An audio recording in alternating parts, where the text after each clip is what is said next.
ఏది తెలిసిన సర్వంబు నెరుకపడునో, ఏది తెలిసిన సర్వంబు నెరుకపడునో, ఏది తెలియక సర్వంబు తెలియబడదో, అట్టి పరవిద్య నేర్పెడి అతడే గురుడు, అట్టి పరవిద్య నేర్పెడి అతడే గురుడు. సత్యమును చూపు బాట ఈ సాయి మాట, సత్యమును చూపు బాట ఈ సాయి మాట. By knowing that little bit that has to be known in order to get to know everything, that little bit, if one gets to know, by means of which one gets to know everything, one who confers on you that supreme vidya, that supreme knowledge, he indeed is the true Guru. And this path of truth is shown by the word of Sai. దివ్యాత్మ స్వరూపులారా, Embodiments of the divine Atma. కాలముచే మారక, చరిత్రచే మాయక, ప్రళయం వచ్చినను తరుగక, సృష్టిచే పెరుగక ఏ సత్యమైతే ఉన్నదో అది ఏ పవిత్రమైన భారతీయ సంస్కృతి. That truth which has lasted the ravages of time, which has overcome the events of history, and which has withstood itself against delusion, which has held its own against the process of creation by not growing up, by not diminishing. That truth indeed is this ancient Indian culture and tradition. ఈ సత్యమునకు అంతరాత్మగా ఉన్నటువంటిదే సనాతన ధర్మము. And at the very core, sustaining and nourishing this truth is this Sanatana Dharma. వజ్రము ఏ విధంగా అనేక ముఖముల కాంతితో విరజిమ్ముతూ ప్రకాశించుచుండును, అదే విధముగానే సర్వతోముఖమైనటువంటి యొక్క భారతీయ సంస్కృతి సహస్ర దళముల వలె వికసించేటువంటి పద్మం వంటిదనియు, ఈ పద్మం ద్వారా జ్ఞాన పరిమళమును దిశ దశల లేక దశ దిశలా కూడాను వ్యాపింపచేసేటువంటిదని కూడాను ప్రాచీనుల యొక్క విశ్వాసం.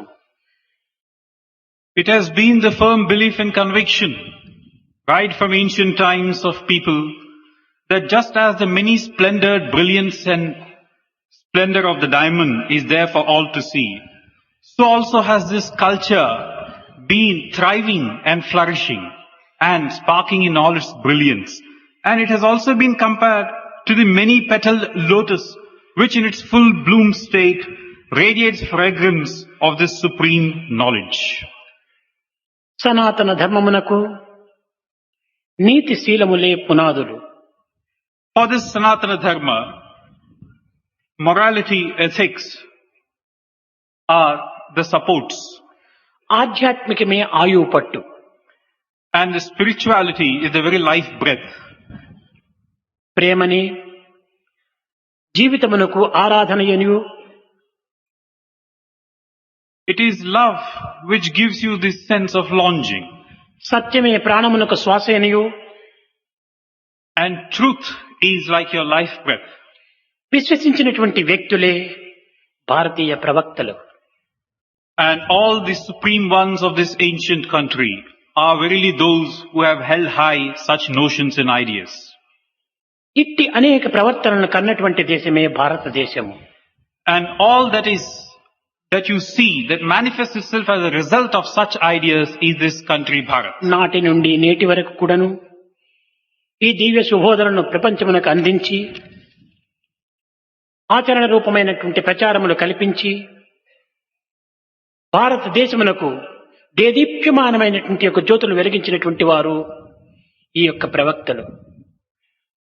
These great personages and personalities, right from those times till now, have been holding high these lofty ideals as a beacon light so that the entire humanity could be benefited.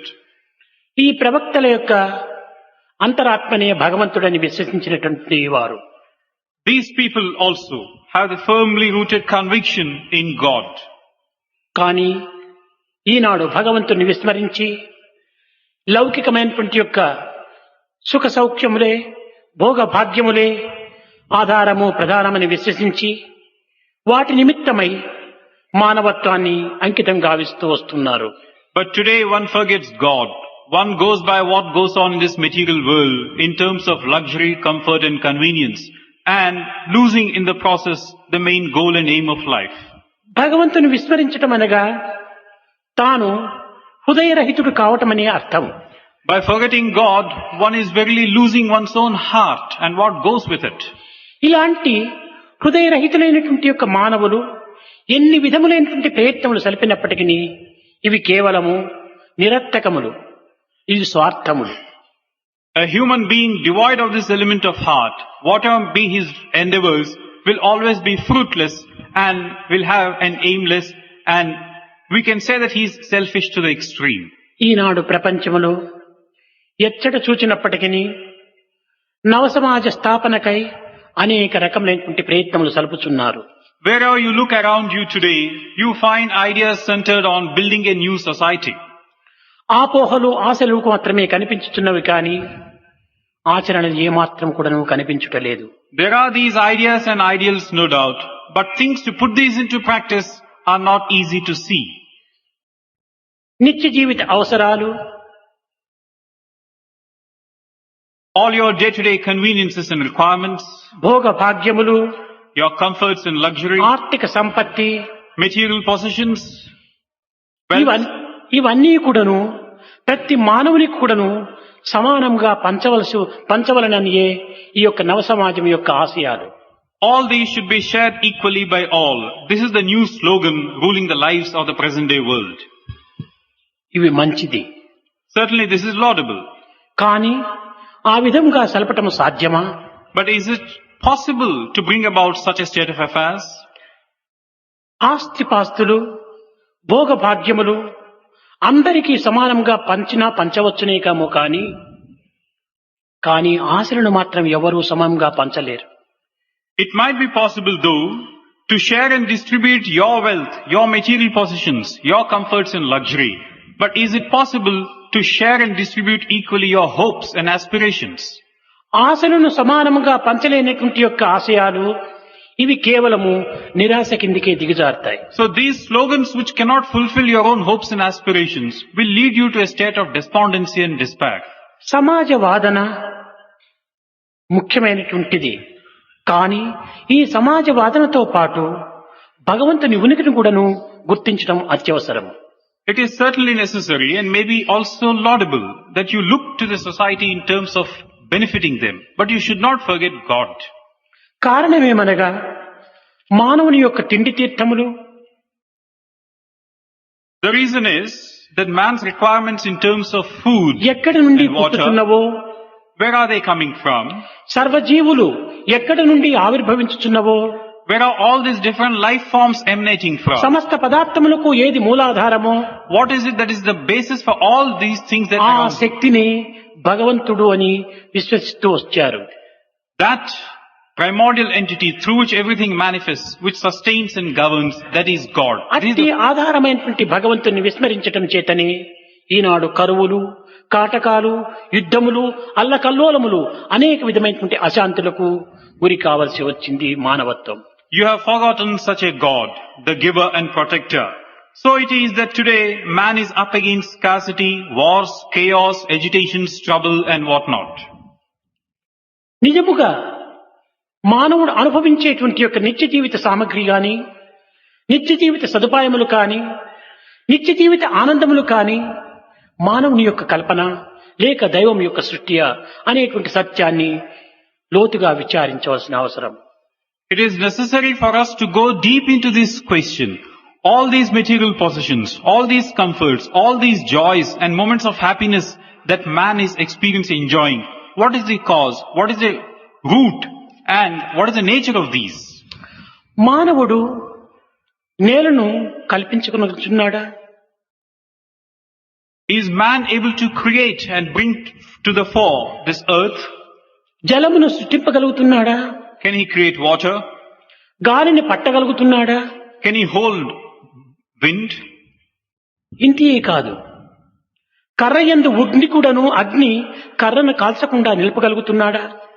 There is this fire very much latent in wood. మానవుడు భుజించినటువంటి ఆహారమును రక్తంగా మార్చగలుగుతున్నాడా? And can he bring this fire to the fore? What you eat, can he convert ఇవి it to blood? కేవలము ఒక దైవముతో కలగవలసినటువంటివే కాని, దైవంతో మార్పు చెందవలసినటువంటివే కాని, దైవంతో సృష్టింపబడినటువంటివే కాని అన్యము కాదనేటువంటి సత్యాన్ని ఈనాడు మానవుడు గుర్తించాలి. Today man should recognize the truth that it is beyond him to bring fire to the fore, to digest this food into blood. They are beyond him and it is somebody else who brings సర్వము కూడాను భగవంతుని యొక్క సృష్టియే. Everything is God's creation. ఇట్టి సృష్టిని ఏ వ్యక్తి గుర్తించునో అటువంటి వాడే వ్యక్తి అని చెప్పడానికి అర్హుడవుతాడు. One who recognizes this truth behind this creation, he can be classified as a true being. Purandaradasu కూడాను వీధి వీధి కూడాను తిరుగుతూ సమస్తము దైవం యొక్క సృష్టి అని చాటుతూ వచ్చాడు. Purandaradasa would go to every street, to every nook and corner of this town and sing that everything is God. ಪೆಟ್ಟತಾತು ದಿಯಲ್ಲಿ ಹುಟ್ಟಿದ ವೃಕ್ಷಕ್ಕೆ ಕಟ್ಟೆಯನ್ನು ಕಟ್ಟಿ ನೀರಿರೆದರೆ ಯಾರೋ. ఏ కొండపైన పుట్టినటువంటి వృక్షమునకు పాదిగట్టి నీరు పెట్టి రక్షించినటువంటి వారెవరు? This tree which takes its birth and which grows in the midst of rocks and stone, who is it that is protecting it? Who is it that is giving it water? ನೆಮೆಲಿಗೆ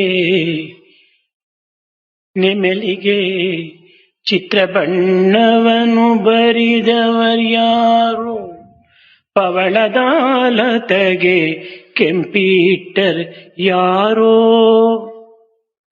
నెమలికి అనేక విధములైనటువంటి రంగులు దానికి అమర్చినటువంటి వారు ఎవరు? ఏ వ్యక్తి ఈ రంగులనంతా కలిపాడు? చిలుకకు పచ్చని రంగుతో ఉన్నటువంటి చిలుకకు ఎర్రని ముక్కును సృష్టించినటువంటి వారెవరు? Who is it that is provided the peacock with this wonderful display of colored feathers? Who is it that has given the parrot which is green a beak which is red in color? ఈ విధముగా భగవంతునికే సరైనటువంటి combination తెలుస్తుంది కానీ మానవులకి ఇది సాధ్యం కాదు. It is God alone who knows the perfect combination of this nature. It is not possible for man. ఇలాంటి సత్యాన్ని మానవుడు గుర్తించడానికి ప్రయత్నించాలి. Man should try to understand this fundamental truth. కనుక మనం ఈనాడు మానవత్వంలో ఉండినటువంటి ఏకత్వాన్ని కూడా కొంత గుర్తించాలి. We should also try to find this sense of unity that is very much there in all humanity. విశ్వ శ్రేయస్సును కోరేటువంటిదే మన సనాతన ధర్మం అనేటువంటి సత్యాన్ని మొట్టమొదట గుర్తించాలి. We should also recognize at the very outset the fundamental truth of that in this Sanatana Dharma, welfare of all, that is the primary idea. మనం విశ్వ శ్రేయస్సును ఎందుకు కోరాలి?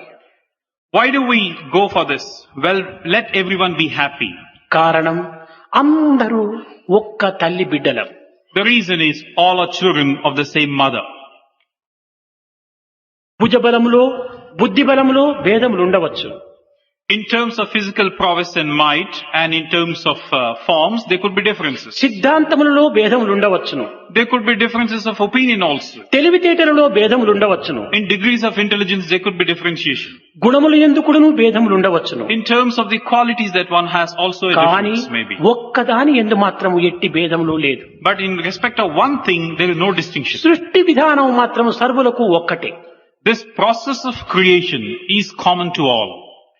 దీనిని బట్టి అందరూ కూడాను సమానమనేటువంటి సత్యాన్ని మనము విశ్వసించాలి. So in terms of this, we should recognize the truth that all are one, all are same.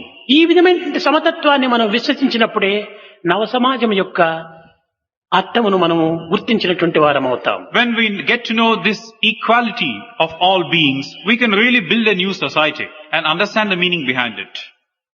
నేను ప్రప్రథమంలో మిమ్మల్ని సంబోధించే సమయం నందు దివ్యాత్మ స్వరూపులారా అని సంబోధిస్తాను. At the very beginning of any discourse of mine, I address you all as embodiments of the divine భాగవతమునందు కానీ Atma. Bhagavad Gita ఎందు కానీ మమైవాంశో జీవలోకే జీవభూత సనాతన అని సర్వభూతములు ఎందుకుడను ప్రాణికోటి ఎందుకుడను సనాతనుడైనటువంటి నా అంశమే నిలిచి ఉన్నదని దీని యొక్క అర్థము. Either in the Bhagavata or in the Bhagavad Gita, it has been stated emphatically that in all living beings, in all living forms, it is I who manifests as the Ancient One. మమైవాంశో అందరి యందు ఉండినటువంటిది దైవాంశమే. In every being, it is the spark of divinity that is present. ఈ సత్యాన్ని మనము గుర్తించినప్పుడే దివ్యాత్మ స్వరూపులారా అనేటువంటి పదమునకు సరైన అర్థాన్ని మనము తీసుకోగలుగుతాం. When you understand this truth, you will understand why you are being addressed as embodiments of the divine Atma. అయితే మానవత్వంలో భుజబలమును బుద్ధిబలమును పురస్కరించుకొని భేదములుగా మనం భావించి దీనికి తగినటువంటి యొక్క ద్వేషములు కూడా పెంచుకుంటున్నాం. Now, in terms of one's physical might and intellectual abilities, we tend to differentiate one being from another and also give rise to things like అలాంటి anger and పరిస్థితులు hatred. జగత్తులో ఏర్పడినప్పుడు కొన్ని విధమైనటువంటి అంశములు అధికముగా చేకూర్చుకొని దీనిని అరికట్టే నిమిత్తమై కొంత చర్యలు తీసుకోవాల్సి వస్తుంది. When this mutual hatred between one and another is on the rise, then someone has to come with a greater degree of abilities and skills. Mahabharatam నందు కొన్ని ఘట్టములు మనం తీసుకున్నప్పుడు మనకు చక్కగా అర్థమవుతుంది. Now we can understand this when we look into a few incidents in the Mahabharata. నిరంకుశులు సమాజ ద్రోహులు అయినటువంటి యొక్క రాజకీయ నాయకులను ప్రక్కకు నెట్టి అనేక విధములుగా కూడాను వారిని తగినటువంటి యొక్క బుద్ధులు నేర్పి సత్యవంతుడు ధర్మవంతుడు న్యాయవంతుడు అయినటువంటి యొక్క ధర్మరాజునకు దీన్ని పట్టం కట్టుతూ వచ్చాడు కృష్ణుడు. What Krishna did was, he set aside people who were petty, who did not have any interest of their own subjects at heart, who nevertheless had a claim to the throne. But Krishna put aside these people, set them aside, and rather installed Dharmaja on the throne. రాజ్యములు చేతికి చిక్కినవి కదా అని కృష్ణుడు దానిని పరిపాలించుటకు పూనుకొనలేదు.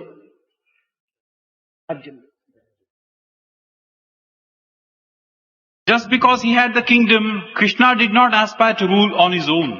రాజ్య పరిపాలనకు కూడాను కొంత అర్హతలు ఉంటున్నాయి. Because there are few things that had to be attended to. In the అట్టి అర్హతలు కలిగినటువంటి వ్యక్తులకే దీనిని పాలనాశక్తిని అందిస్తూ వచ్చాడు కృష్ణుడు. A few people are only qualified for this job, and Krishna handed over these to such people. ఇదియే ధర్మ సంస్థాపనలో ఉండినటువంటి యొక్క రహస్యం. This is the secret of this statement of Dharma Samstapana, upholding of Dharma. కనుక సమాజం యొక్క క్షేమాన్ని కాని దేశం యొక్క కళ్యాణమును కాని కోరేటువంటి వ్యక్తి తన యొక్క శక్తి సామర్థ్యములు కూడాను మొట్టమొదట గుర్తించుకోవాలి. So one who looks to the well-being of his people, one who wants to do something for others, should also take a look at himself, his own capabilities. మనము ఈనాడు గురు పూర్ణిమ అనేటువంటి యొక్క పేరుతో ఈనాడు ఆనందాన్ని అనుభవిస్తున్నాం. Today, on this day of Guru-Poornima, we are experiencing a great joy. ఏది నిజముగా Guru Purnima? What is this, which can be called a true Guru Guru-Poornima? పూర్ణిమ అనగా ఏమిటి దీని అర్థము? What is the significance and meaning of this Guru-Poornima? కేవలము ఆషాఢ శుద్ధ పౌర్ణిమ మాత్రమే గురు పౌర్ణమనియా? Is it the Purnima which comes in a particular month? ఇది కేవలం లౌకికమైనటువంటి యొక్క వ్యవహారమునకు సంబంధించినటువంటిది. This idea is only what goes as far the world is concerned. దీనికి అనేక అర్థములు కూడాను మహనీయులు కల్పిస్తూ వచ్చారు. And great people down the ages have given different interpretations to this. వ్యాసుల వారు ఈనాడే బ్రహ్మసూత్రమును రాయుటకు మొదలుపెట్టినటువంటి దినమని కూడాను దీనికి ఒక అర్థం. It is felt by some that on this day, Vyasa embarked on his writing of the Brahma Sutras. బుద్ధుడు కూడాను సత్యమును గుర్తించిన తర్వాత సర్వం దుఃఖం దుఃఖం సర్వం క్షణికం క్షణికం, సర్వం శూన్యం శూన్యం అని తాను అర్థం చేసుకొని తన యొక్క శిష్యులకు బోధించడానికి ప్రయత్నించినటువంటి ప్రథమ దినం. Others regard this as the day of enlightenment of Buddha, after which he started pronouncing, everything is sorrow, everything is fleeting, everything is nothing. He was teaching his disciples thus. భారతీయ సంస్కృతం అంతయుకుడును బ్రహ్మసూత్రములో ఇమిడి ఉండుట చేత ఈ బ్రహ్మసూత్రమును మానవులకు అందించటం అనేటువంటిది ఇది కేవలము ఒక విధమైనటువంటి యొక్క మానవ జాతికి ఒక గురుత్వాన్ని బోధించినటువంటి దినం కనుకనే ఈనాడు గురు దినము అని కూడాను చెప్తూ వచ్చారు. All the cultural traditions and all the codes of conduct and all that is going to be beneficial to mankind is contained in the Brahma Sutras. So much so that the Brahma Sutras are really the guiding star for people at large. So this day is celebrated on that account also. మానవత్వానికి సంస్కృతిని చేకూర్చినటువంటి యొక్క మహనీయుడు వ్యాసుడు కనుక వ్యాస పూర్ణిమ అని కూడాను దీనికి పేరు. This day is also called Vyasa Purnima in honor of Vyasa, who was the first one to have given mankind the secret truth, hidden truths. అయితే ఇక్కడ గురువు ఎలాంటి వాడిగా ఉంటుండాలి, శిష్యుడు ఎలాంటి వాడిగా ఉంటుండాలి? Now here, what should be the guru like? What should be the Sishya or the pupil like? Bhagavad Gita యందలి గురు శిష్యుల యొక్క విషయాన్ని మనము గుర్తించుకుంటే మనము శిష్యులమా లేక ఏ స్థాయికి చెందినటువంటి వారమని మనకు మనమే నిర్ణయం చేసుకోవచ్చు.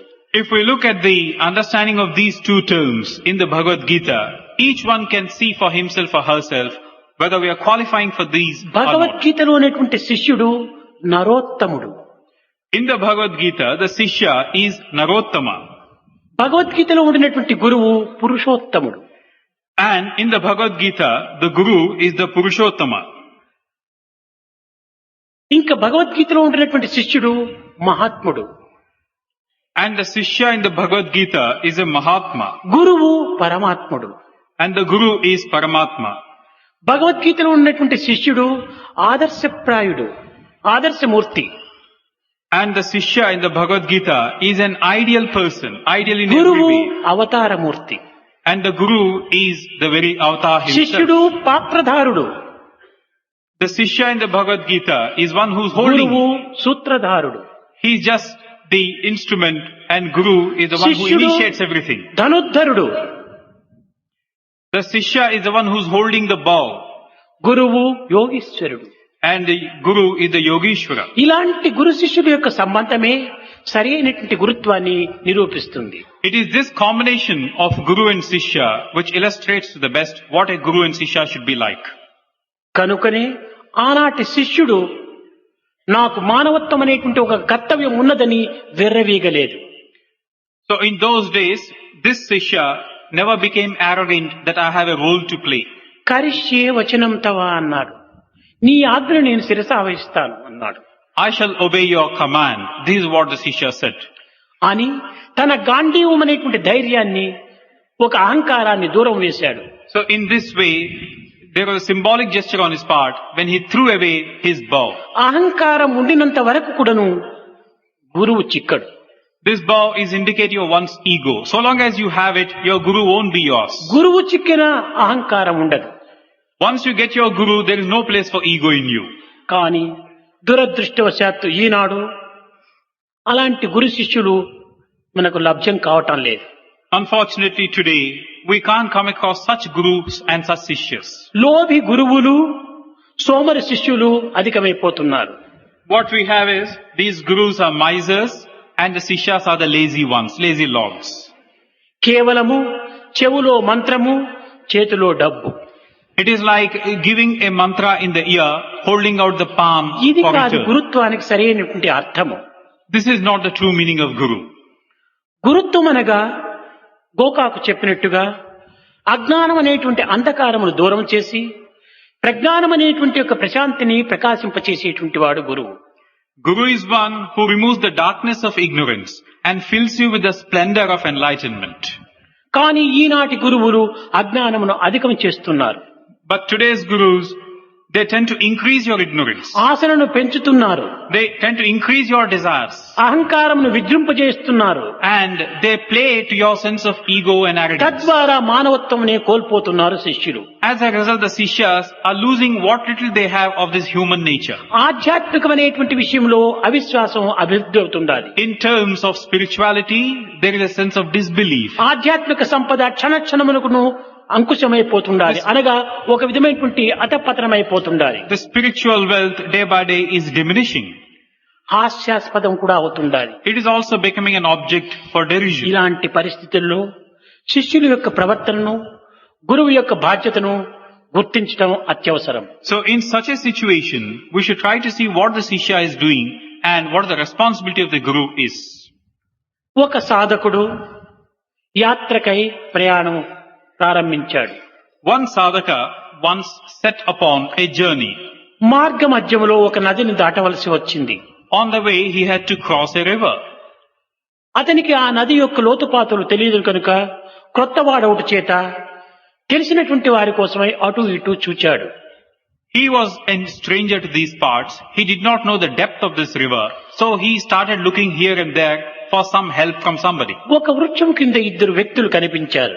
Under a tree, he spotted two individuals. అక్కడికి వెళ్లి చూచినప్పుడు ఒకడు గ్రుడ్డివాడు, ఒకడు కుంటివాడు. When he went closer and saw these two people, he found one was a lame person, the other was a blind person. వారి ఇద్దరి యొక్క అభిప్రాయాన్ని తీసుకొని నదిని దాటుటకై ప్రయత్నించడము చాలా ప్రమాదం. Now, if he goes according to what they have to say, it could be extremely risky to cross this river. కారణమేమనగా కుంటివాడు నదిని దాటుటకు సాధ్యం కాదు.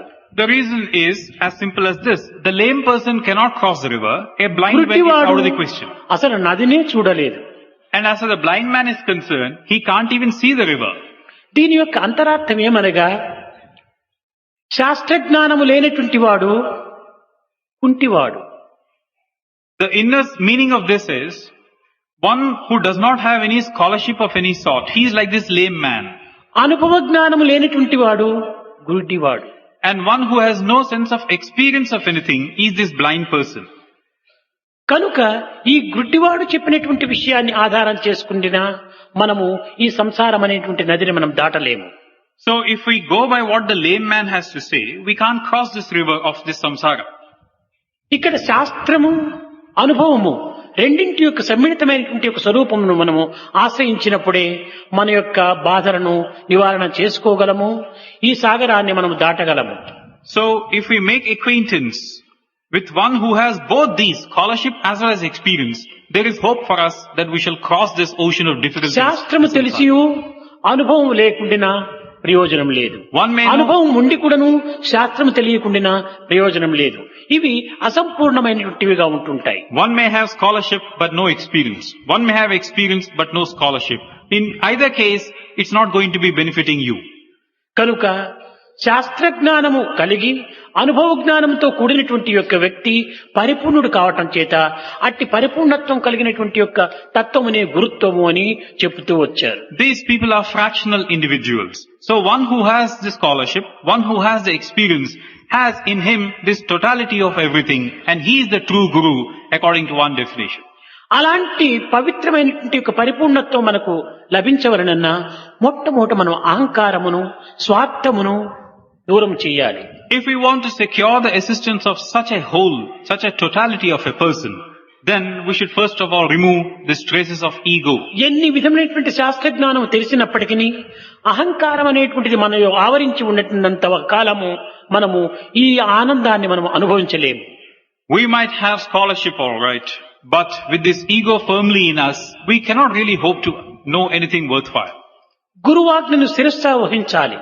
We should obey the command of the Guru. గురువు అనేటువంటి వాడు కేవలము ఒక అలవరం టైం పీస్ వంటివాడు. Guru is like the alarm timepiece. అది జాగ్రత్తగా అజ్ఞానం నుండి లేపి తన యొక్క కర్తవ్యాన్ని నిర్వర్తించుకునేటువంటి యొక్క జాగ్రత్తను అందిస్తుంది. This timepiece wakes you from your state of sleep, your ignorance, and awakens you into your గురువు responsibilities and కేవలం duties. మార్గమును చూపగలడు మాత్రమే కాని నడచవలసినటువంటిది శిష్యుని యొక్క బాధ్యత. Likewise, the Guru may at best show you the way, but the one who has to walk the way is the Sishya. ఈనాటి గురువులనగా కేవలము ఏదో ఒక విధమైనటువంటి కాషాయ వస్త్రమును ధరించి మంత్రములను ఉపదేశించి ఏదో కొన్ని గ్రంథములను బోధింపజేయటానికి ప్రయత్నించినటువంటి వారంతా గురువులు కాదు. Today you have Gurus who don a saffron robe, who chant a few mantras, who quote from some books. These people cannot be called true Gurus. శిష్యుణ్ణి పూర్తిగా తమ యొక్క స్థాయికి తీసుకొని పోవాలి. The true Guru should take the Sishya, elevate him to his own status. దీనిని బ్రహ్మవిత్ బ్రహ్మైవ భవతి అని గురువు స్థాయికి శిష్యుణ్ణి తీసుకుని పోయేటువంటి శక్తి సామర్థ్యములు కలిగినటువంటి వాడు నిజమైనటువంటి గురువుగా మనం ఎన్నుకోవాలి. So a true Guru is one who can raise a Sishya from the level he is to the level where the Guru himself is. గురువునందు కొన్ని విధమైనటువంటి లక్షణములు కూడా మనం గుర్తించడానికి ప్రయత్నించాలి. There are also a few things we should look for in a Guru. గురువు విశాల హృదయుడై ఉండాలి. The Guru should be a broad-minded person. స్వార్థరహితుడై ఉంటుండాలి. He should be a selfless person. పవిత్ర ప్రవర్తనను కలిగి ఉంటుండాలి. He should be one of purity himself in his conduct. ఈ లోభితనం అనేటువంటిది ఏమాత్రము ఉండరాదు. He should not have any petty-mindedness or miserliness in him. అతని యందు అసూయా భావములు ఏమాత్రము అంకురించరాదు. In him there can't be any traces of jealousy.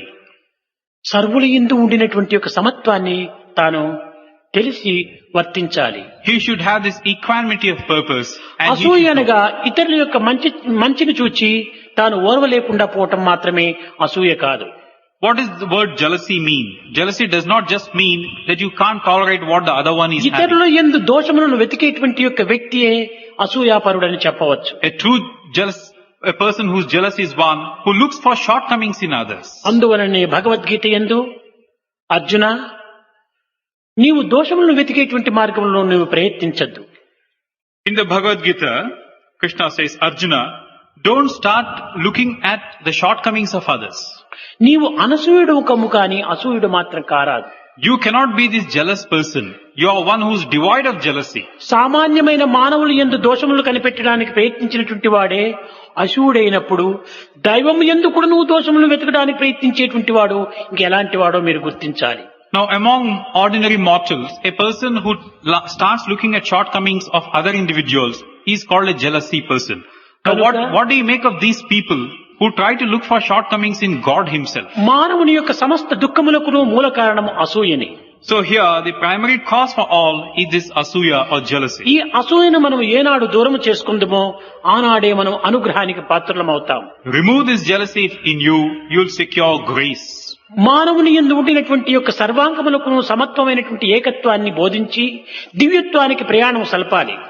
You should try and see the oneness of purpose, the unity that is prevailing in this diversity, and అయితే make a journey కొంతమంది towards that. లౌకిక దృష్టితో చూచి అన్యాయ అక్రమ అనాచార అసత్యములకు పాల్పడినటువంటి వ్యక్తులు ఎన్నో సుఖ సంతోషములను అనుభవిస్తున్నారు.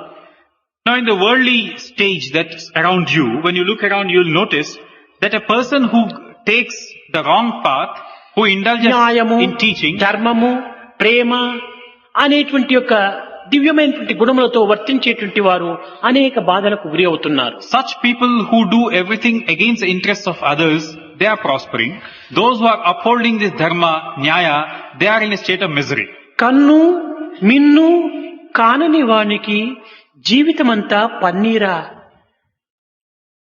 One who does not even look at the minimum things in life, he becomes arrogant. He is very proud. Can such a person be said to have a life of happiness forever? అన్యం పుణ్యం ఎరుగని వానికి కాలమంతా కన్నీరా. Likewise, one who has no food, one who is in a state of misery, can you say that it's an eternal misery and sorrow ఈ for him? విధమైనటువంటి సందేహములు ప్రతి మానవులకు కలుగుతూనే ఉంటుంటాయి. Such doubts are what assail a man of today. కానీ తాత్కాలికమైనటువంటి యొక్క ఫలితములు మాత్రమే మనం ఆధారం చేసుకొని దైవభక్తి యందు దీనిని సమన్వయం చేసుకోరాదు. Now we should not go by what transpires in a world thus. We should not confuse this with what is in a higher state of affairs.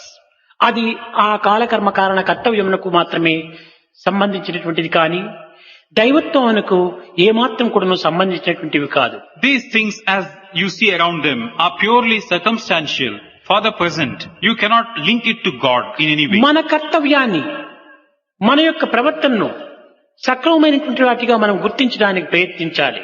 Our own conduct, our own thoughts, our own ideas, these we should try and check and understand properly. దీనికే గురువు అనేటువంటి వాడు హెచ్చరిస్తూ వస్తుంటాడు. So Guru is one who cautions you. శిష్యునకు, శిష్య, కన్నులనిచ్చినది ఎందుకు తెలుసా?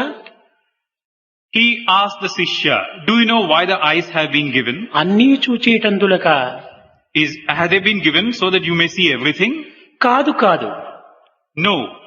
దేవాది దేవుడవు కైలాసుని చూచేందుకురా? They have been given so that you could see for yourself the very God whom you talk about. పొందుగ పాదములిచ్చినది ఎందుకో? సందులు గొందులు తిరుగుటక? Why have you been given these feet? Is it to be roaming about in streets and narrow lanes and by lanes? కాదు కాదు. No, no. భగవంతుని సన్నిధికి చేరేటువంటి నిమిత్తమై ఇచ్చాడు. They have been given so that you could walk towards the proximity of God. తెలివినిదిచ్చినది ఎందుకో తెలుసా?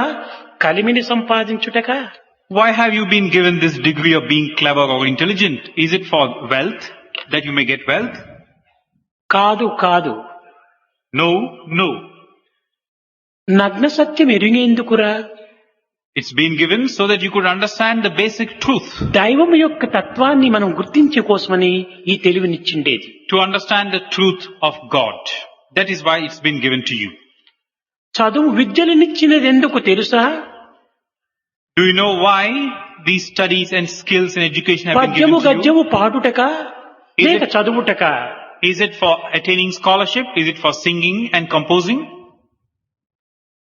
గుణశీలుడవై స్వార్థము తీసి సంఘసేవలు చేయుటకోయ్?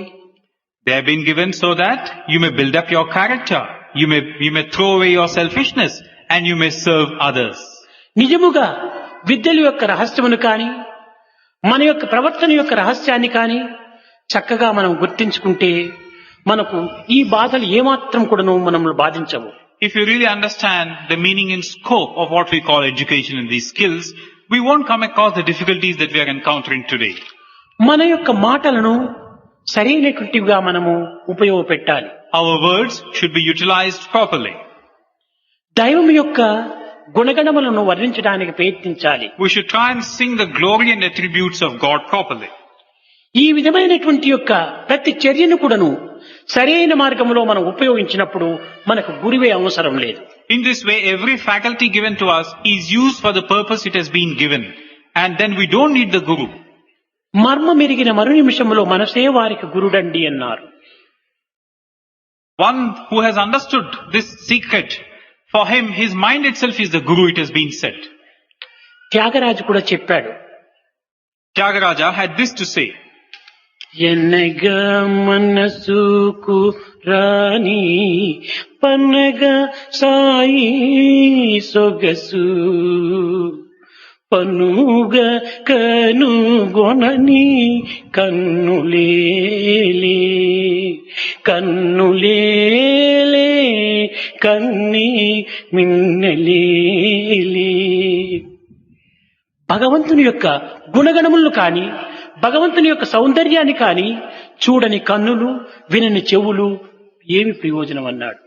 Tyagaraja said, the eyes which cannot behold the beauty of God, what use of these eyes? The ears which cannot listen to the glory being sung in praise of God, what use of these ears? దీనినే బొమ్మెర పోతన చేతులారంగ శివుని పూజించరేని నోరు నవ్వంగా హరికీర్తి నుడువడేని కలుగనేటికి తల్లుల కడుపు చేటు. ఇలాంటి వారి పుట్టి ప్రయోజనం ఎందుకు అని పోతనామాచ్యుడు వర్ణించాడు. Bammara Potana, another poet, said, the hands which cannot worship God, the mouth which cannot sing the glory of God, what use of the existence of such people? మన జన్మము, మన కర్మము, మన పుణ్యము సర్వం కూడాను దైవాధీనమైనటువంటిది. So all that has been coming to us in the form of our karma, this life, they've all been అట్టి given. దైవత్వాన్ని ఈనాడు మరచి మనము ఏదో లౌకికమైనటువంటి యొక్క భోగభాగ్యములు ఎందే దృష్టిని ఉంచుకోవటం చేత మనం అనేక విధమైనటువంటి కష్టములకు నష్టములకు దుఃఖములకు గురి కావాల్సి వస్తుంది. They have been vouchsafed to us so that we may realize the divine. This we have forgotten. As a result, we are experiencing distress and sorrow and grief. వ్యావహారికం నందు కూడాను పారమార్థికాన్ని అందించుకోవాలి. In the everyday life of ours, try to look for the one which is beyond. మనము ఏమి చేసినప్పటికీ దైవం యొక్క భావనగా మనము భావించాలి. Whatever we do or say, let it be centered around God. కాశీలో పురపాలక సంఘం ఉండేటువంటిది. In Kasi, there was a committee of individuals governing the town, municipality. the municipality. ఈ పురపాలక సంఘం వారు వీధి జ్యోతులు వెలిగించడానికి కొంతమందిని వ్యక్తులను నియమించేటువంటి వారు. Now this municipality laid down as a responsibility of a few individuals to light the lamps in the streets. అందులో ఒక సాధకుడు తన కుటుంబ పోషణార్థమై వేరు మార్గము లేక ఈ యొక్క దీపములు వెలిగించేటువంటి వృత్తిలో తాను ఆధీనుడయ్యాడు. There was one sadhaka who, for the sake of taking care of himself and his worldly needs, enrolled himself as one of these individuals to light the lamp in the streets. ఆనాడు విద్యుత్ దీపములు లేవు కనుక కేవలము తైలంతో అంటించి దానికి చుట్టూ ఒక విధమైనటువంటి గ్లాసును పెట్టేటువంటి వారు, గాలికి ఏ విధమైనటువంటి ఒక తొందరలు కలగకుండా ఉండాలని. In those days, there were no electric lamps. What we had were these oil lamps with the wick, and they had to be a glass shield to guard it from అతను breeze. ప్రతి జ్యోతి దగ్గరికి వెళ్ళేది, జానకి జీవన రామ్ కరోంగి తుమారి కామ్, He would, Janaki జీవన రామ్ కరోంగి తుమారి కామ్. ఒక్కొక్క జ్యోతిని తుడుస్తూ తుడుస్తూ నీ పనే నేను చేస్తున్నా, నీ పనే నేను చేస్తున్నా అని ఆ జ్యోతులంతా పరిశుద్ధపరిచేటువంటి వాడు. now this sadhaka, every time he would go to one particular lamp by way of cleaning it and lighting it, even as he would clean it and rub it clean, he would keep singing, "Oh Janaki Jivanaram, I am doing your work, I am doing your work." అనేక వీధుల లోపల ఈ వ్యక్తి ఏ యొక్క జ్యోతిని ఎంటిస్తున్నాడో ఆ వీధి మాత్రమే చాలా ప్రకాశవంతంగా వెలుగుతూ ఉండేటువంటిది. Now that particular street which was being illumined by this sadhaka used to radiate as compared to other ఈ streets. సత్యాన్ని పురపాలక సంఘం వారు గుర్తించారు. Now this truth, the municipality people got to know. They realized this. They saw అన్ని it. దీపములు కూడాను మనం సమానమైనటువంటి రీతిగానే సృష్టింపబడినటువంటివి. కానీ ఈ యొక్క వీధిలో ఈ ప్రకాశమునకు కారణం ఏమిటని వారు కొంతవరకును పరిశోధనలు చేస్తూ వచ్చారు. All the lamps have been made in the same way. What then is the reason for this extra light that is coming in this పరమ particular street? భక్తుడు తన కర్తవ్యాన్ని భగవత్ ప్రీత్యార్థంగా చేస్తూ వచ్చాడు కనుకనే ఇక్కడ జ్యోతులు కూడాను దేదీప్యమానంగా వెలుగుతూ వచ్చాయి. The simple reason is, he was a true devotee who was doing every little bit as an offering to God, as if it were God's own work. That's the reason for A this. తర్వాత దీని యొక్క అంతరార్థం ఏమిటనగా, సర్వకర్మ భగవత్ ప్రీత్యార్థం అనేటువంటి రీతిగా మనము ఆచరించినప్పుడు ప్రతి కర్మల యందు కూడాను ఎన్ని విధమైనటువంటి ఫలితములన్నీను సుఖములనైనా ఆనందాన్నైనా మనం పొందడానికి అవకాశం ఉంటుండాలి. So all said and done, the truth is that once we do everything by way of doing it in the form of God, for serving God, everything gets transformed in its own way into a form of worship. కనుక మనము కేవలము జప ధ్యానములు మాత్రమే ఉదన సాధనగా మనం భావించి వాటి యందు మాత్రమే శ్రద్ధను మనం అభివృద్ధి పరచుకోవటం ఇది సరి అయినటువంటి సాధన కాదు. It is not a true sadhak's idea of doing japa and dhyana as the only means of worship. ఏది చేసినా, ఏది చూసినా, ఏది విన్నా, ఏది తలచినా సర్వము కూడాను భగవత్ అర్పితమైనటువంటి భావములతోనే మనం ఆచరించటం మంచిది. Whatever you see, whatever you say, whatever you do, everything is animated by God. That should be your idea. అప్పుడు హృదయం పరిశుద్ధముగా మారుతుంది. Then your heart gets purified. పరిశుద్ధముగా ఉండినంత మాత్రమున్న ప్రయోజనం లేదు. It is not enough if the heart gets purified. Purity purity ప్యూరిటీని మన గోకాక్ కూడాను ఈ ప్యూరిటీని గురించి చక్కగా చెప్పాడు. Now you talk about this purity. Even our Gokak was talking about this purity. పరిశుద్ధము పరిశుద్ధము పరిశుద్ధం ఉండినంత మాత్రం మనకు ఫలితము ఫలిస్తుందా? Now just by having this purity to the extreme, can we really do we say that we have ఒక achieved అద్దము something? పరిశుద్ధంగానే ఉంటుండాలి. Here is a mirror which is clean. ఆ అద్దము లోపల మన ప్రతిబింబము పరిశుద్ధంగా కనిపించవచ్చు. In that mirror, our image also could be clean and neat. పరిశుద్ధముతో పాటు స్థిరత్వం కూడా ఉంటుండాలి. In addition to being pure and clean, there should be this steadiness associated అద్దము with it. పరిశుద్ధముగా ఉంటుండి ఆడుతూ ఉంటే మన ప్రతిబింబం కూడా ఆడుతుంది. The mirror might be clean, but if it is shaking, your image also shakes. పరిశుద్ధముతో పాటు స్థిరత్వం కూడా ఉండినప్పుడే మన ప్రతిబింబం సుస్పష్టంగా మనకు గోచరమవుతుంది. So in addition to being clean, there should also be this steadiness.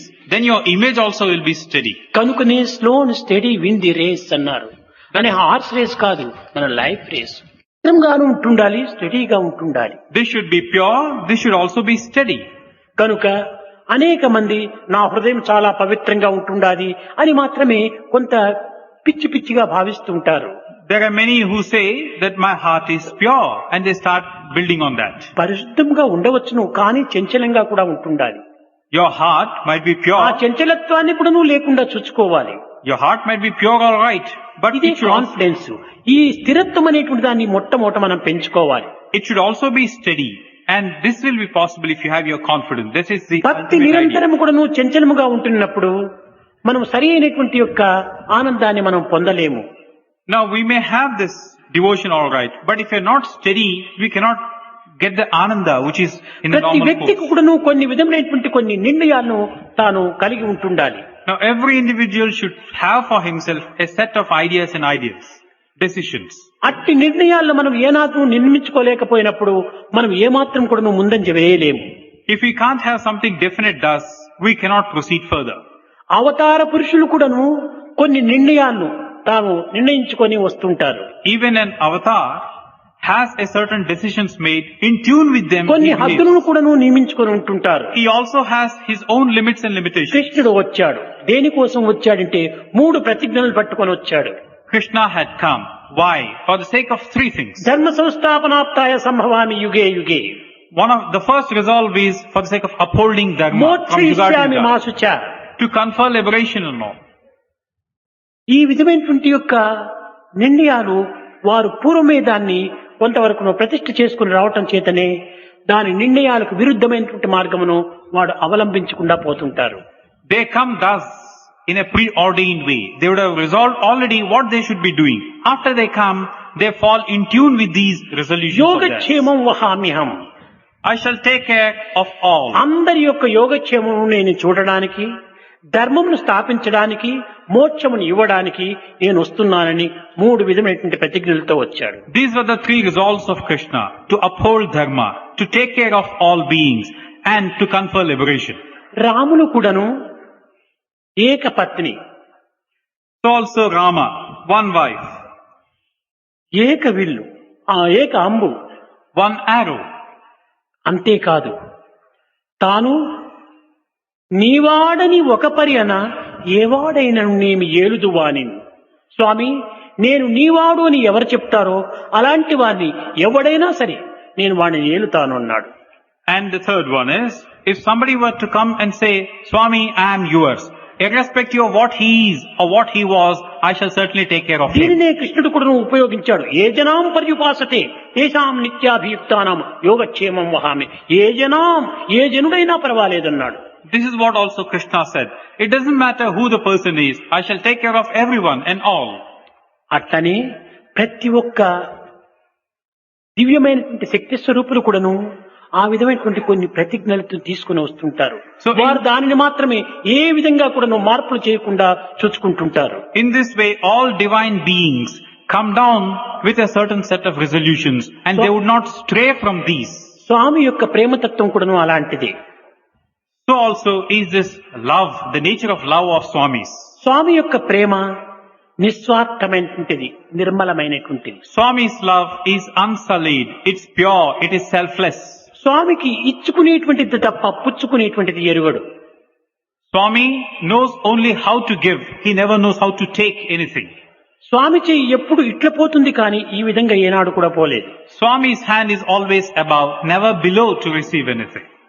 ఇంతే కాదు, నీవు నావాడవు అని నేను చెప్పిన తర్వాత వాడు నాకు ఎన్ని విధముల విరుద్ధమైన మార్గమును అవలంబించినప్పటికీ వారిని నేను వదలను. And also,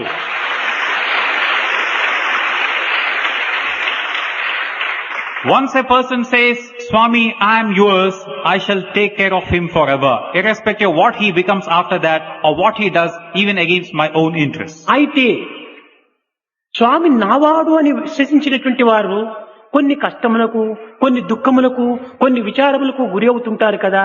ఇవి స్వామివారు అనుకున్నప్పుడు వారికి కష్టములు ఎందుకు సంభవించాలి అని కూడా కొంత ప్రశ్న రావచ్చు. Now there might be a question. Once I have said I am Swami's, why should I experience these difficulties, these sorrows, these moments of grief? Once Swami is mine and I am Swami's, why should I experience these? అయితే ఇవి తాము చేసుకునేటువంటి యొక్క కర్మల యొక్క ఫలితంగా వస్తున్నాయి. But what you should know is, these moments of difficulties and sorrows are a result of your own actions. తమ యొక్క ప్రవర్తనను కూడాను సరైనటువంటిదిగా కూడాను ఉంచుకోవటానికి ప్రయత్నించాలి. You should also make an effort to know how you should conduct and behave ఆయన yourself. నీకు 100 సంవత్సరంలో ఆయువునిచ్చాను అని భగవంతుడు చెప్పిన తర్వాత నాకు 100 సంవత్సరంలో ఆయువు ఉన్నది కదా అని గర్వంగా తాను చెట్టునెక్కి కిందికి దుంకితే ఆయువు ఉండవచ్చును, కాలైనా ఎరిగి బాధపడవచ్చును కదా. Now let us say that God gives a blessing. Live for 100 years. Now just because you have received this gift from God that you are going to live for 100 years, out of arrogance and pride, you jump from a tree. You might live for 100 years, but you will be lame forever. కనుక ఆయువు యొక్క ప్రమాణమును పురస్కరించుకొని తన ప్రవర్తన కూడాను సక్రమమైనటువంటిదిగా తీర్చిదిద్దుకోవాలి. So in tune with what has been given to you by God, you should also conduct and behave accordingly so that you fulfill that. కనుక నేను మొట్టమొదట ఒక మాట ఇచ్చిన తర్వాత వారు నాకు ద్వేషులు కాని నేను వారిని ద్వేషించను. Once they give me their word that they are mine, they might hate me afterwards, but I'll never hate them. వారు నన్ను పరిహసించినప్పటికీ వారిని నేను ప్రేమిస్తూనే ఉంటాను. They may ridicule me, but I shall continue to love them. నా మాట నేను కడపటి వరకు కూడాను నేను పోషించుకుంటూ వస్తాను. I shall fulfill and uphold my commitment and my word till the last. ఏనాటికైనా వారు గుర్తించి ఈ మార్గంలో ప్రవేశించడానికి పుంజుకుంటారు. And one day or the other, they are soon going to realize this truth and come round. కాలకర్మ కర్తవ్యాల చేత కొన్ని విధమైనటువంటి మార్పులు జరగవచ్చును. Due to the force of circumstance and time and place, a few changes might come about. శాశ్వతాలు కాదు. But these changes are fleeting, they are not permanent. కనుక నేను ఆ యొక్క ప్రవర్తనను పురస్కరించుకొని నా మనసు కూడా మారుస్తూ నేను పోను. So I don't go by these changing attitudes on your part. I don't change ఇది my నా own రెండో view. ప్రతిజ్ఞ. This is my second resolve. ఇంకా మూడవది ఏమిటంటే ఇది మంచిది, ఇది దేశ కళ్యాణమునకు సంబంధించినటువంటిది, ఇది సమాజం యొక్క క్షేమానికి పురస్కరించుకున్నటువంటిది అనేటువంటి విశ్వాసము గాఢముగా ఉండినప్పుడు ఎట్టి ఇక్కట్లు జరిగినప్పటికీ ఎన్ని అడ్డములు చేసినప్పటికీ నేను దానిని వదలను. The third resolve is, once I embark upon a certain venture, knowing full well that it is for the good of all, it is of immense benefit to all, to the society and to the country at large. ప్రపంచమంతా దీనిని విమర్శించినప్పటికీ నా కాలు వెనుకకు రాదు, ముందుకే పోతుంది. Come what may, come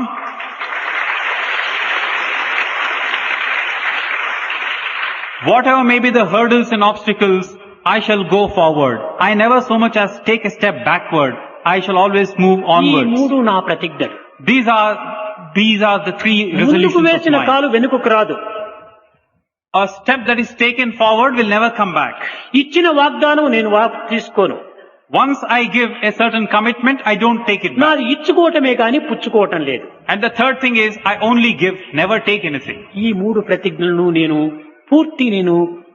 దీన్ని ఫలింప చేసుకునేంత వరకు మాత్రము ఈ యొక్క దీక్షను నేను సాగిస్తూ పోతుంటాను. These are the resolves that I have, and till I fulfill and satisfy myself on these, I shall never let go of any of అప్పుడే these. ఈ విధమైనటువంటి యొక్క ఆదర్శాన్ని కూడా కొంతవరకును ఇతరులు అందుకొని వారు కూడా తగినటువంటి మార్గాన్ని అవలంబించడానికి ప్రయత్నిస్తారు. Only then will this be an ideal commitment, and the others also will be inspired to model themselves after such an ideal person. ఆదర్శమే ఈ దేశానికి ప్రధానమైనటువంటిది కానీ ఆశలు మాత్రం కాదు.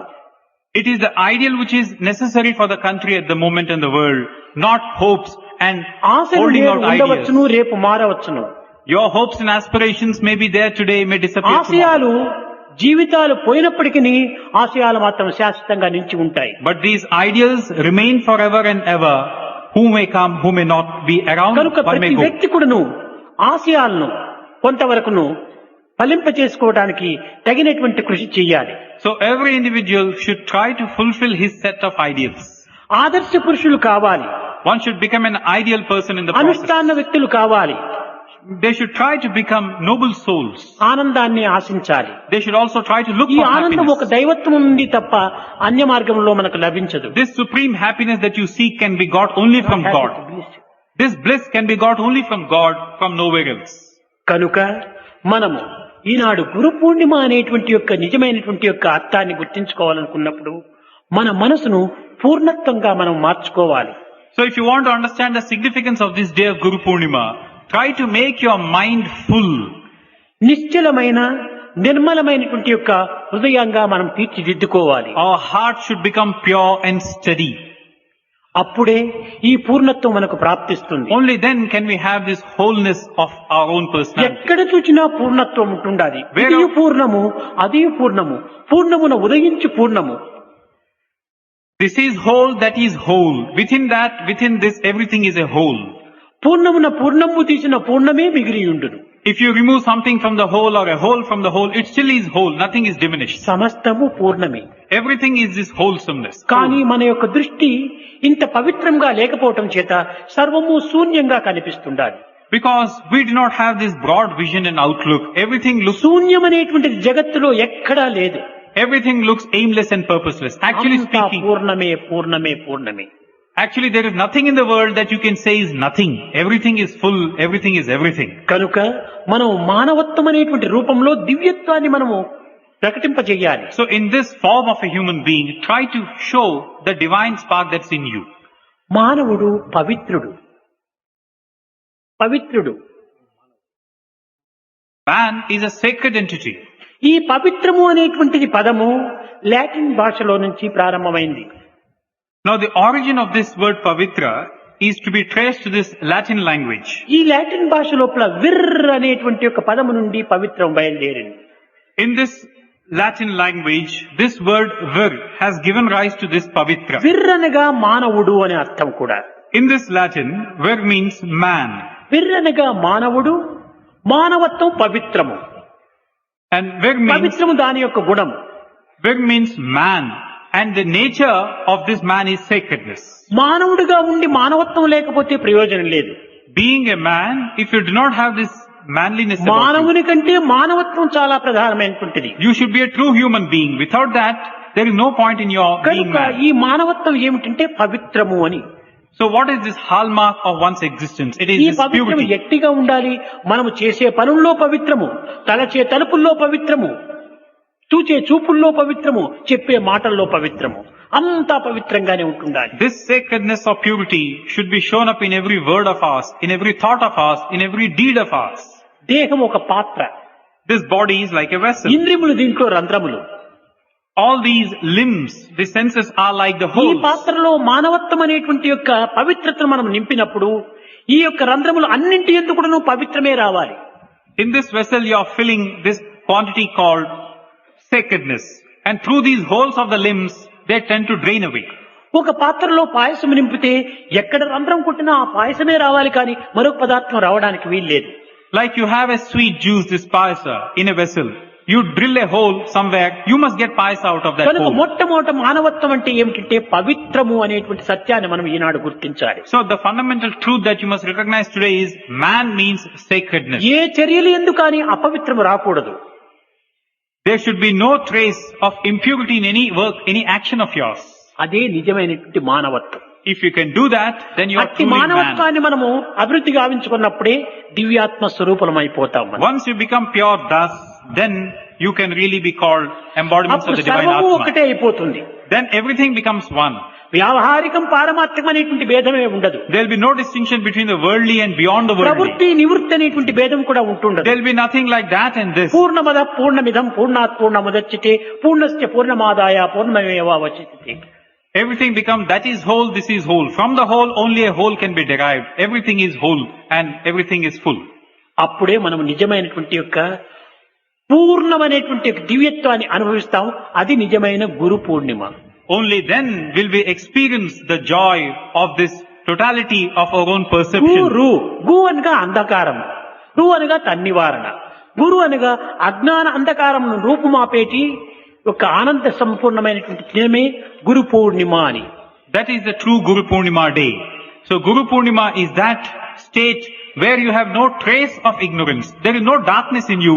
Everything is brilliance. Everything is splendor. Splendor in the nature of your having understood your sacredness of purpose and thought. ఏదో మంత్రాన్ని ఇచ్చినటువంటి గురువులకు పాద పూజలు, ఈ దక్షిణాలు, ప్రదక్షిణాలు ఇవన్నీ చేయటం కాదు గురు పూర్ణిమ యొక్క అంతరార్థము. The significance of a day like Guru-Poornima does not consist in trying to do pada puja of those people who give you a mantra for something or trying to worship them. మన యొక్క హృదయతత్వాన్ని పూర్ణత్వంగా మనం మార్చుకోవడానికి ప్రయత్నించాలి. You should try to unfold the heart of yours. Try to broaden it. కాన ఈ పవిత్రమైనటువంటి యొక్క గురు పూర్ణిమ దినము మనము దివ్యత్వాన్ని కొంతవరకు చింతించి మన పవిత్రతను పెంచుకొని మనము ఆత్మతత్వాన్ని అర్థం చేసుకోవడానికి ప్రయత్నించాలి. So on this sacred day of Guru-Poornima, we should try to recognize our own divinity, try to further our own purity and try to reach out to the Atma. ఇంకా కొన్ని విషయాలు మనము సహజంగా నిత్య జీవితంలో గుర్తించవలసి ఉన్నాయి. మనం భక్తులమని భావిస్తున్నాం. Now there are other things that do come to us in our day-to-day existence. భక్తికి కలిగినటువంటి గుర్తులు ఏమిటి? Now we keep saying that we are bhaktas, we are ఒక జపములు devotees. చేయటమా? కాదు. What is the hallmark of a devotee? Is it doing japa? ధ్యానము చేయటమా? కాదు. Is it doing dhyana? No. భజనలు చేయటమా? కాదు. Doing bhajan? No. ఇంకే విధమైనటువంటి యొక్క సత్కార్యములు చేయటమా? కాదు. Or doing good deeds? No. షోడశోపచారములంతా ఉంటుంటాయి. ఇవన్నీ కూడా నువ్వు భక్తి చిహ్నములు కాదు. Or trying to serve others and elders? Is it that? No. ఇవన్నీ పవిత్రమైన కర్మలని చెప్పవచ్చు. These no doubt are sacred చర్యలని tasks. చెప్పవచ్చు. There are sacred actions no doubt. అయితే భగవంతుని పైన కలిగినటువంటి పూర్ణ ప్రేమతత్వమునకే నిజమైన భక్తి అని పేరు. The true definition of bhakti, on the other hand, is you have the totality of love towards God. A లౌకిక whole fulsome వాంఛనను love. మనసులో నింపుకొని ఆ వాంఛన ఫలసిద్ధి నిమిత్తమై మనం ఆచరించేటువంటి యొక్క సత్కర్మలన్నీ కూడా నువ్వు భక్తికి సంబంధం కాదు.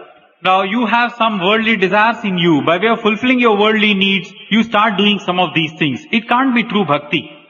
నీవే శాశ్వతం కాదు. నీవు ఆచరించినటువంటి కర్మల యొక్క ఫలితం ఏ విధంగా శాశ్వతం అవుతాయి? You yourself are not permanent.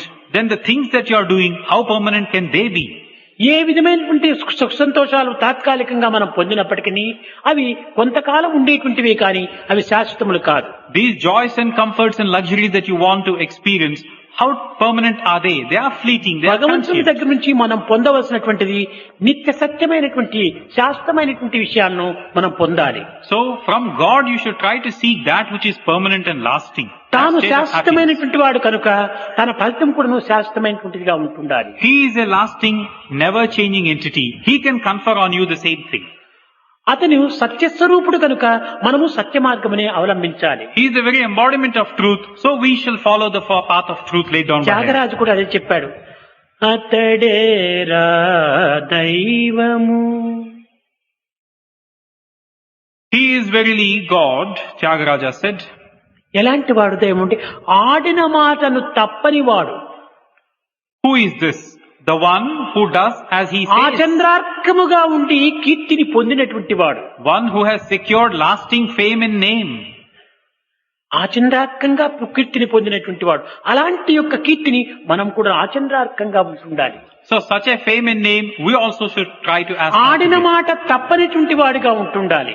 He does not put aside what he has said. We అతనే should become like. పవిత్రుడు అన్నాడు. Such a man has been said to be sacred or pure.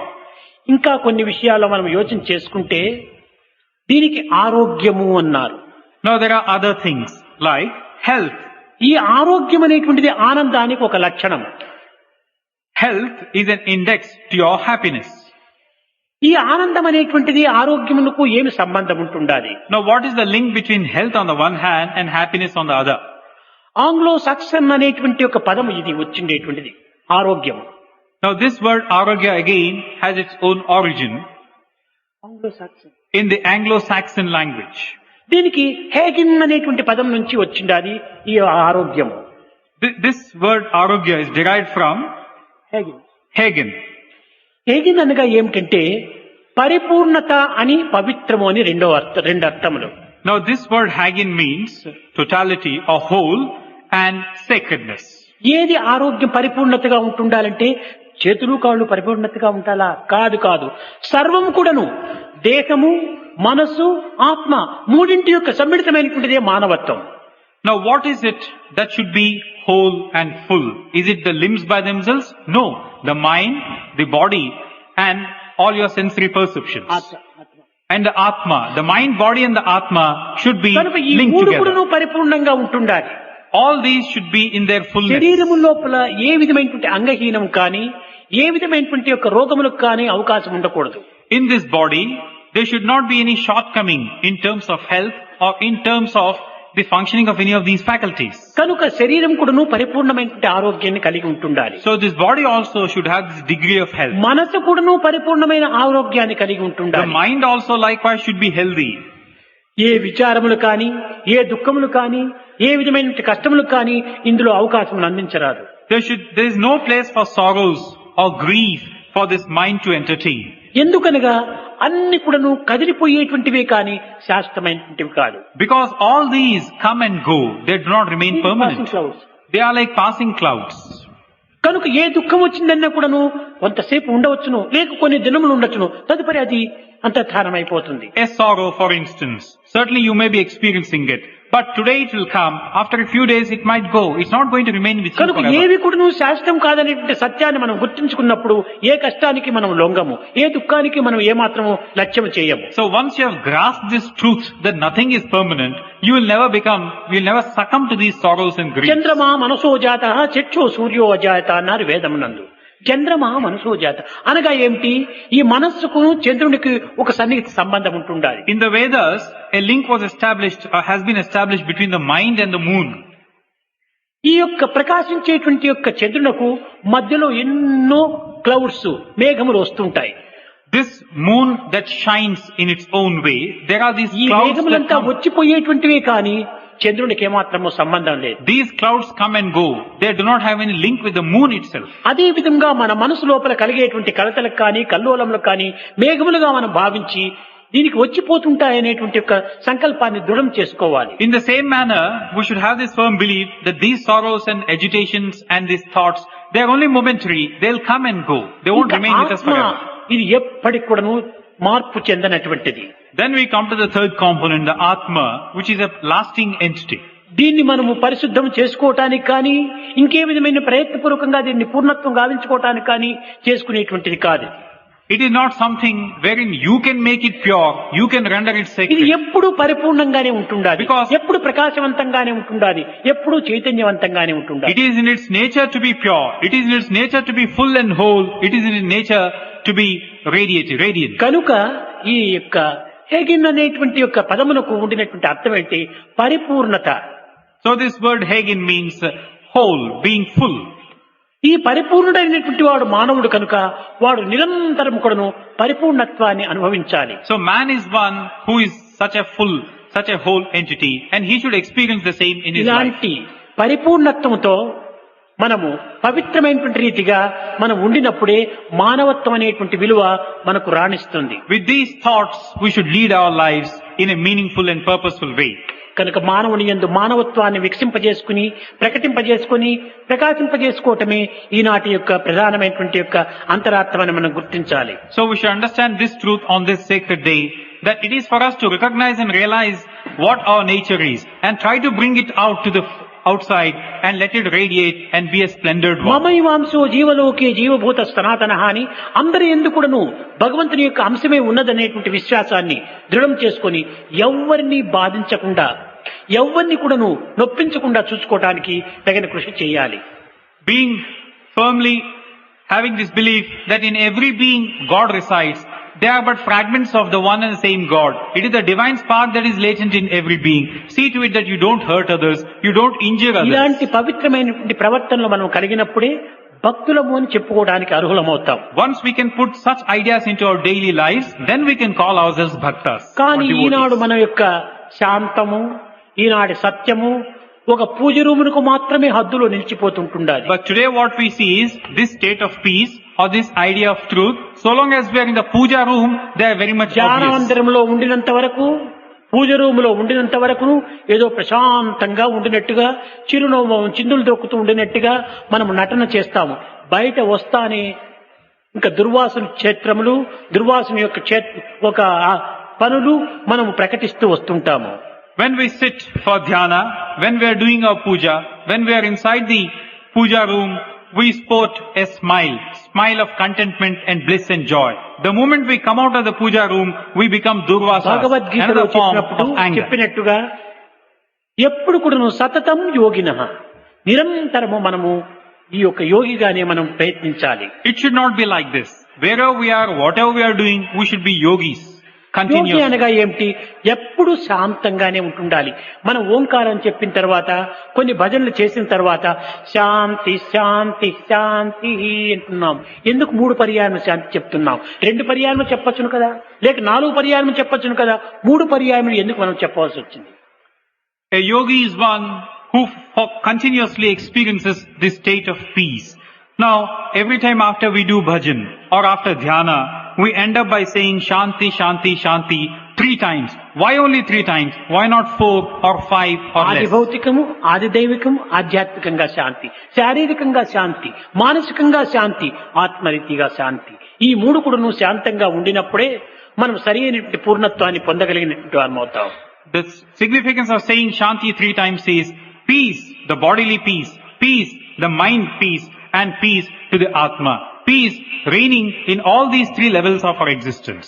Body, mind and ఎందుకు Atma. కూడాను మనము ప్రశాంత చిత్తులై ఉంటుండాలి. So in all these 3 components, we should be peaceful. శరీరము మార్పు చెందేటువంటిది, Body is something which changes, జీర్ణించేటువంటిది, which also decays, గ్రహించేటువంటిది. and which gets be burnt. ఇలాంటి దీనికోసమై మనం కలిగినటువంటి కష్టములకు నష్టములకు మనం విచారించనక్కర్లేదు. So for such a body, whatever may be its difficulties, we need not be భక్తులమైనటువంటి sorry. వారు మనం ఇంత మాత్రమైనా నిగ్రహించుకునేటువంటి శక్తిని సాధించుకోకుండా పోతే ఇంక దేనిని మనం సాధించగలం? We need not become a victim of these. We claim ourselves to be bhaktas. Can't we control these momentary thoughts of నిగ్రహాన్ని difficulties and sorrow? సాధించినటువంటి వ్యక్తే అనుగ్రహాన్ని కూడాను సాధించగలడు. One who has this resolve that these are all momentary and transient, he will secure the grace of God. మన హృదయాన్ని భగవంతునికి సూటిగా పెట్టాలి. Our heart should be directed straight towards God. కుంభవర్షం కురుస్తా ఉంది. Now there is this heavy downpour outside, వర్షములో కుండను పెట్టాము, and we have put these earthen pots కానీ below. ఆ మూతిని వర్షానికి సూటిగా పెట్టినప్పుడే ఆ వర్ష బిందువులు కొన్నైనా ఆ పాత్రలో చేరుతాయి. When these earthen pots are turned upwards with the mouths open, the water will be collected in them. కుంభవర్షం కూర్చున్న కుండను బోర్లించి పెట్టేస్తే ఒక్క చుక్కైనా మనకు లభించదు. There may be a heavy downpour, all right, but you put these pots upside down. Not even one drop will get into them. ఎన్ని సాధనలు చేసినా, ఎన్ని ప్రార్థనలు చేసినప్పటికీ ఆ ప్రార్థన సాధన అనేటువంటి వర్షంలో మన హృదయాన్ని సూటిగా పెట్టినప్పుడే అందులో అనుగ్రహం అనేటువంటి బిందువులైనా కొన్ని మనకు లభిస్తాయి. In the same manner, we might be doing sadhanas, we might be doing prayers, but unless we are pinpointing our sense of commitment in God, with thoughts centered around God, all this will be futile. అట్లు కాకుండా చిత్తం శివుని పైన, భక్తి చెప్పుల పైన అని దానిపైన పెట్టుకుంటే మనకి ఏ రీతిగా ఫలితం వస్తుంది? Rather than this, you have your thoughts on God. You talk about God, but your mind is on your రెండింటిని slippers. ఏకం చెయ్యాలి. Your mind is on your chappals outside. What form of devotion is this? Try to concentrate totally on God.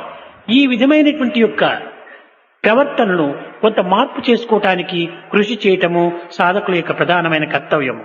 So, true sadhaks are those who will try to understand these things in the proper way and try to put them into their own daily sadhanas. మానవుడంటే కేవలం శరీరం కాదు, మనస్సే. Man is not to be equated with the body. మనసు అంటే ఏమిటి? కేవలం ఆలోచనల యొక్క చేరికని. Rather, man is verily the mind. What is the mind? A conglomeration of thoughts. ఆలోచనలంటే ఏమిటి? మన ప్రవర్తనల యొక్క ఫలితములే. What are these thoughts? They are results of our actions. కనుక ప్రవర్తనలు చక్కగా ఉండినప్పుడే మానవత్వం సార్థకమవుతుంది. So if your actions are proper, then everything is in order. ఈనాడు దేశం ఉండవలసిన రీతిగా లేదనుకుంటే కారణం ఏమిటి? మానవుడు ఉండవలసినటువంటి రీతిగా లేడు. Today you bemoan the fact that the country and the world is not what it ought to be. The reason man is not what he should be. మానవుని ప్రవర్తన మంచిగా ఉంటుంటే దేశం ఉండవలసిన రీతిగానే ఉంటుంది. If the actions of man were perfect and in order, everything would have been కనుక all right. మొట్టమొదట మన ప్రవర్తనను, మన నడతలను, మన ఆచారాన్ని సక్రమమైన రీతిగా మనం తీర్చిదిద్దుకోవాలి. So first and foremost, try to rectify and correct our own thoughts, our own actions. ఈ విధమైనటువంటి యొక్క చర్యలు సక్రమమైనట్టుగా ఉండి, సాత్వికమైనట్టుగా ఉండి, సన్మార్గమైనట్టుగా ఉంటుండి, సరైన మార్గంలో మనం నడపాలంటే దైవ చింతనను మనము అభివృద్ధి గావించుకోవాలి. నిరంతరము దైవ చింతన మనం చెయ్యాలి. So if our thoughts, if our words, if our deeds are to be sattvic, if they are to be pure, and if they are to be giving us a sense of commitment, then we should try and center our thoughts on God. Try to do everything with God at the center of things. నోటితో పాటు హృదయాన్ని కూడా చేర్చి మనము దైవ చింతన చేయాలి. While we sing the glory of the Lord, then our heart also should be very much centered on పాట God. పాడుతున్న సమయంలో తపలా ఒకవైపున, శృతి ఒకవైపున, హార్మోని ఒకవైపున పెట్టుకొని మూడింటిని ఏకం చేసి మనం పాట పాడుతున్నాం. Now when we sing a song, we have the tabla being played on the one hand, the shruti, and then the harmony. We try to make a combination of these three in the proper way. అదే విధంగానే నోటితో పాట, In the same manner, the song from your lips, హృదయంతో భావము, and the thoughts from your hearts, ఆత్మతో ఆనందము, మూడింటిని ఏకం చేసినప్పుడే త్రిపుటి అయిపోతుంది. and the bliss from your atma. Bring these three together. That's the three-pointed point. మూడింటిని ఏకం చేసి మనం భజన చేయాలి. Try to bring them together, then do your bhajans. అంతేకాని తపలా సరిగా వేస్తున్నారా లేదా, మన శృతి సరిగా ఉందే లేదా అని పాట పాడుకుంటూ శృతి వైపున మనసు పెట్టుకుంటుంటారు. ఈ విధంగా పాడితే ప్రయోజనం లేదు. మూడు ఏకమైపోవాలి. But rather than do that, you try to be singing all right, but you have an eye on the tablist, whether he is playing the tabla well or not. భజన అని చెప్తూ వచ్చారు. You should not divide your attention thus way. Totally సంకీర్తనం immersed. ఇది సంకీర్తనం అన్నారు. సంకీర్తన అనగా ఏమిటి? ఏకాంతంగా హృదయాన్ని విప్పి స్వేచ్ఛగా దైవాన్ని స్తుతించటమే. Bhajan is Sankirtan. What does this mean? In solitude, you open out your heart to God and sing His glory. అప్పుడే మద్భక్త ఎత్ర గాయంతి ప్రతిష్టామి నారదాన్, ఎవరు నన్ను గురించి గానం చేస్తుంటాడో అక్కడ నేను ప్రతిష్ఠ అయిపోతుంటానన్నాడు. When you sing thus, the Lord said, O Narada, I shall go and install myself therein. కనుక మనము భావాన్ని పరిశుద్ధం చేసుకొని, మాటను భావాన్ని హృదయాన్ని చేర్చుకొని దైవ ప్రార్థన చేయటానికి పూనుకోండి. So purify your thoughts, become sacred yourself, and try with this feeling to sing the glory of the Lord. भजन बिना सुख शांति नहीं,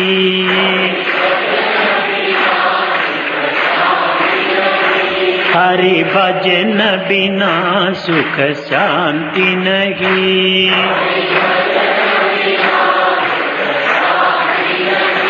हरि नाम बिना आनंद नहीं,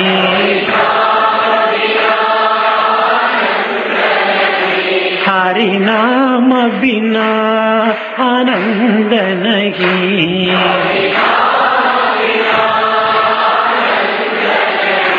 प्रेम भक्ति बिना उद्धार नहीं,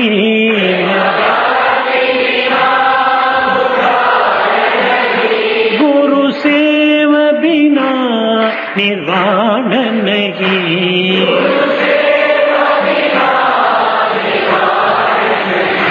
हरि भजन बिना सुख शांति नहीं,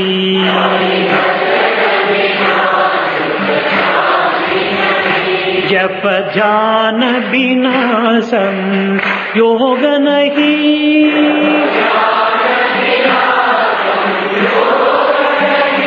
प्रभु दर्श बिना प्रज्ञान नहीं,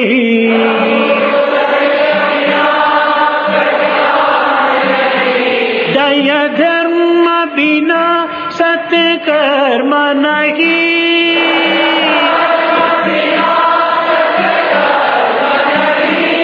भगवान बिना कोई अपना नहीं,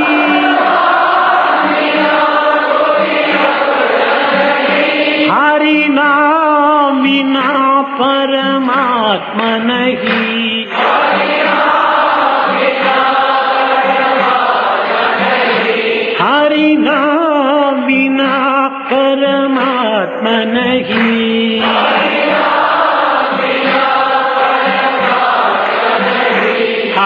भजन बिना सुख शांति नहीं, हरि भजन बिना सुख शांति नहीं, हरि नाम बिना आनंद नहीं, हरि नाम बिना आनंद नहीं, हरि भजन बिना सुख शांति नहीं, हरि भजन बिना सुख शांति नहीं, हरि भजन बिना सुख शांति नहीं,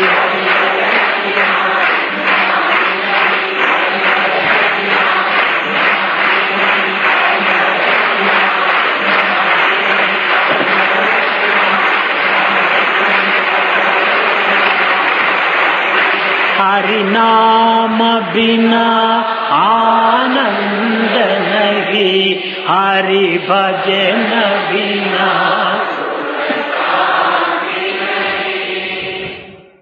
प्रेम मुदित मन से कहो राम राम राम, राम राम राम, राम राम राम, राम राम राम।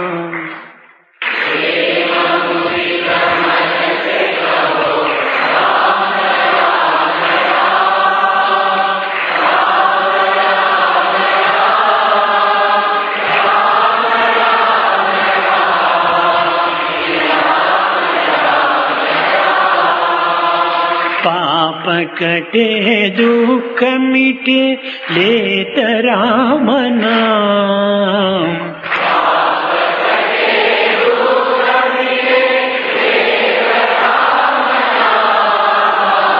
भव समुद्र सुखद नाव एक राम नाम,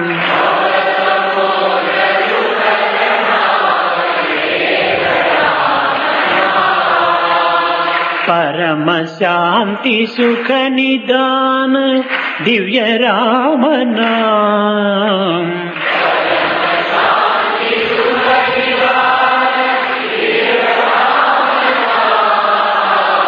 निराधार को आधार एक राम नाम,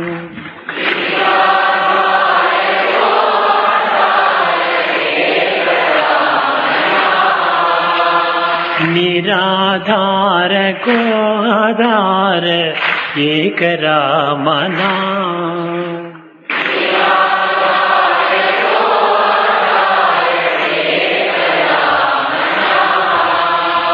माता पिता बंधु सखा सबकी राम नाम,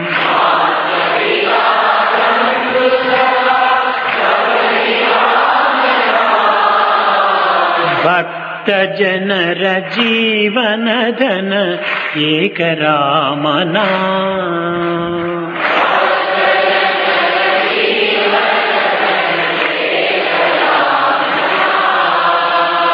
भक्त जनर जीवन धन एक राम नाम,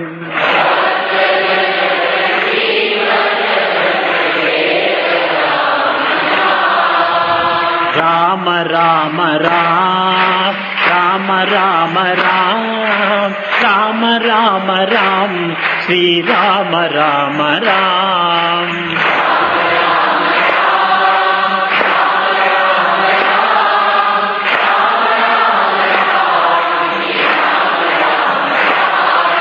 राम राम राम, राम राम राम, राम राम राम, श्री राम राम राम,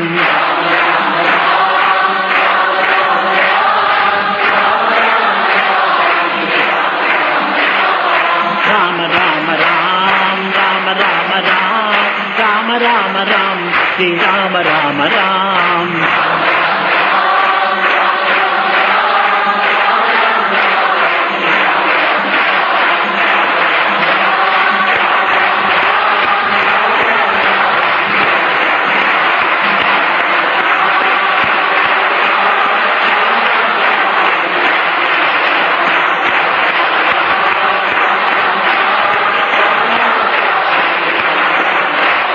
రామ రామ రామ.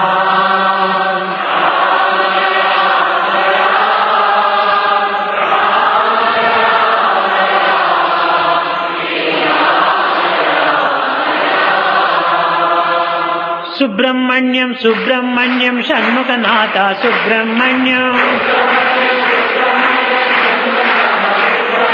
సుబ్రహ్మణ్యం సుబ్రహ్మణ్యం షణ్ముఖనాథ సుబ్రహ్మణ్యం. సుబ్రహ్మణ్యం సుబ్రహ్మణ్యం షణ్ముఖనాథ సుబ్రహ్మణ్యం. సుబ్రహ్మణ్యం సుబ్రహ్మణ్యం షణ్ముఖనాథ సుబ్రహ్మణ్యం. శివ శివ శివ శివ సుబ్రహ్మణ్యం హర హర హర హర సుబ్రహ్మణ్యం.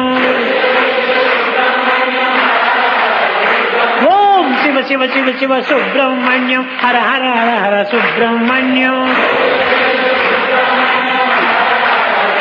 జై శివ శివ శివ శివ సుబ్రహ్మణ్యం హర హర హర హర సుబ్రహ్మణ్యం. శివ శివ హర హర సుబ్రహ్మణ్యం హర హర శివ శివ సుబ్రహ్మణ్యం. శివ శివ హర హర సుబ్రహ్మణ్యం హర హర శివ శివ సుబ్రహ్మణ్యం. సుబ్రహ్మణ్యం సుబ్రహ్మణ్యం షణ్ముఖనాథ సుబ్రహ్మణ్యం. జై సుబ్రహ్మణ్యం సుబ్రహ్మణ్యం షణ్ముఖనాథ సుబ్రహ్మణ్యం. ఓం సుబ్రహ్మణ్యం సుబ్రహ్మణ్యం షణ్ముఖనాథ సుబ్రహ్మణ్యం. సుబ్రహ్మణ్యం సుబ్రహ్మణ్యం షణ్ముఖనాథ సుబ్రహ్మణ్యం. సుబ్రహ్మణ్యం సుబ్రహ్మణ్యం షణ్ముఖనాథ సుబ్రహ్మణ్యం. సుబ్రహ్మణ్యం సుబ్రహ్మణ్యం షణ్ముఖనాథ సుబ్రహ్మణ్యం.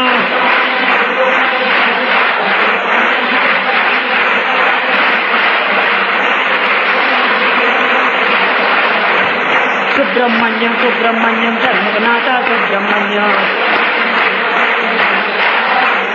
సుబ్రహ్మణ్యం సుబ్రహ్మణ్యం షణ్ముఖనాథ సుబ్రహ్మణ్యం. సుబ్రహ్మణ్యం సుబ్రహ్మణ్యం షణ్ముఖ